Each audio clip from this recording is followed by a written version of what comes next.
दुबईमध्ये टुरिस्ट विजावर येणाऱ्यांना भरपूर शॉपिंग करावीशी वाटते आणि त्यांना हे समजत नाही की इंडियामध्ये त्या शॉपिंगवर कस्टम ड्युटी किती भरावी लागते.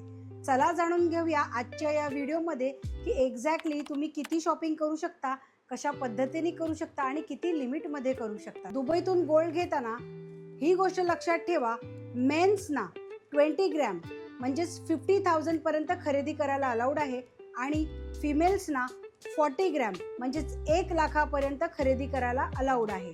त्याचप्रमाणे लहान मुलांना 40 ग्रॅम गोल्ड खरेदी करण्याची परवानगी दिलेली आहे.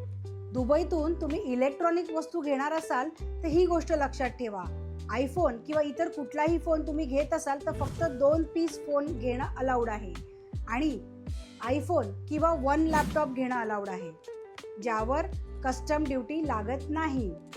2 लिटर लिकर पर पासपोर्ट अलाउड आहे, ज्यामध्ये स्पिरिट, वाईन किंवा बियर तुम्ही घेऊ शकता. तुम्ही योग्य शॉपिंग केलीत तर तुम्ही तुमची कस्टम ड्युटी इंडियामध्ये सेव्ह करू शकता. Thanks for watching.